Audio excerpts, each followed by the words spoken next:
আজকে একেবারে এরকম সহজ রান্না দেখাইমু আইনে করে যারা একবারই রান্নার পায় না তারা ওই রান্নাটা রান্নার পাইবো।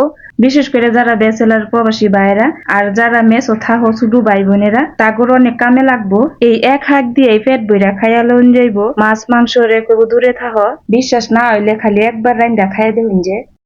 তাইলে কথা না কই আইন রান্না শুরু করে দেই। তো এই কারণে আমি প্রথমে কড়াইয়ের মধ্যে সামান্য তেল দিয়ে লইলাম। আর এই তেলটা যখন গরম হয়ে যাবো তখন পেঁয়াজ রসুন আর শুকনা মরিচ আমি এরম ছোট ছোট করে কাটটা লইছি। তৈরি হন দিয়া দিমু সব একবারই।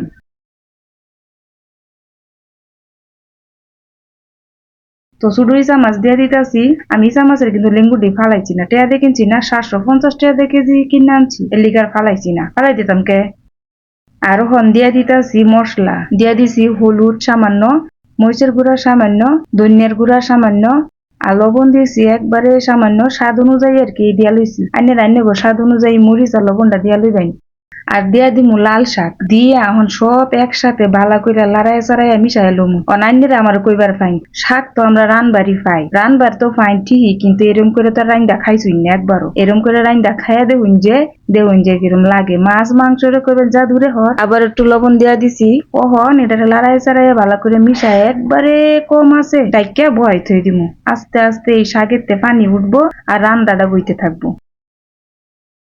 একটা কথা কই, কাঁচামরিচ দিবেন? আমার এনে কাঁচামরিচ নাই দেখে আমি শুকনা মরিচ রে এরম কাইটটা বিচি ফালাই তারপরে লইছি। তো আবারও এখন ঢাকনাটা সরাই দেখি আস্তে আস্তে শাকটি সিদ্ধ হইতেছে আর শাকের ভিতরে টিকা পানি বের হইতেছে।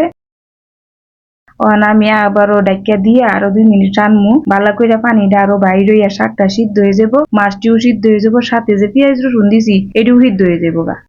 তো যখন দেখবেন এরকম পানি হুগাই গেছে গা, সেই সময় আবার বালা করে লাইরা চাইরা সামান্য ধনিয়া পাতা দিয়ে দিবেন। আরেকটা কথা কইন মনে রাখবেন, ধনিয়া পাতা যখন ধুইবেন দৌনের সময় ধনিয়া পাতারে হাতের মুডের মধ্যে লইয়া চিপ দিয়া দিয়া পরে ধুইবেন। তাইলে দেখবেন কি ধনিয়া পাতাতে সুন্দর একটা গেরান বাড়িব। আর ওই গেরানে পরে দেখবেন শাক যে সুন্দর গেরান হইব। তো শাকটার ভিতরে ধনিয়া পাতা দিয়া বালা কইরা মিশাইয়া ওহন আবারও রানমু, কিন্তু ওহন আর ডাইক্কা দিতাম না। ডাইক্কা দিলে আবার পানি ছেড়ে দিব, শাকটার মজাটাই নষ্ট হয়ে যাবো গা।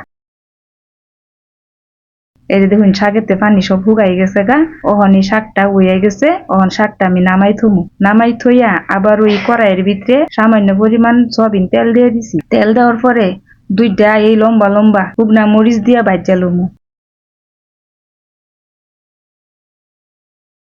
এটি চাইলে ওই মুহূর্তে কিন্তু বাচ্চা তুললেও রাখবার পাইন, আবার চাইলে হাগের মধ্যেও দিয়ে হাগ বাগারও দিবার পাইন। তবে হাগ যদি শুকনা মরিচ দিয়ে বাগার দিন তাইলে কিন্তু সুন্দর একটা গেরান পাইবেন।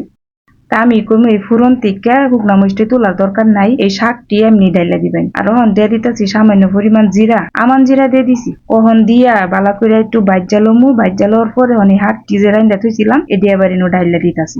ডাইলা দিয়ে অন বালা কইরা তেলের মধ্যে বাগার দিয়া মিশাইয়া পরে একবারে যে একটু পানি আছে হাগের মধ্যে একটু হুগাই লমু। হুগাইয়া সুন্দর কইরা ভালো মতো লাইরা চাইরা পরে একটা হাক হয়ে গেছে, অন নামাই এলবাম।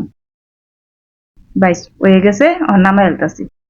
গরম ভাত আর শুধু ইসা মাছ দিয়া লাল শাক রান্দা, ও যে মজা রে বাবা। যদি একবার খাই তাইলে তো করবেন যে কি খাইলাম, মাছ মাংসের দিকে ফিরাই যাইতেন না, এক হাক দিয়েই খাইল বানানেরা। কারণ শুকনা মরিচটা চেটকাই লই ভাতের লগে মিলাইয়া পরে আর কি ইসা মাছ লাল শাক ভাত সব একসাথে মাহাই একটা খাওয়া দিই। 2 দাঁতের সিফার মধ্যে এই ভাতের সাথে শুধু ইসা মাছ শাক আর হুগনা মরিচ এই সবটি মিল্লা 3য় বিশ্বযুদ্ধ লাগাই দিছে। যে মজাই হইছে একবার খালি রাইন্দা খায়া পরে কমেন্ট করুন যে অন করানোর দরকার নাই।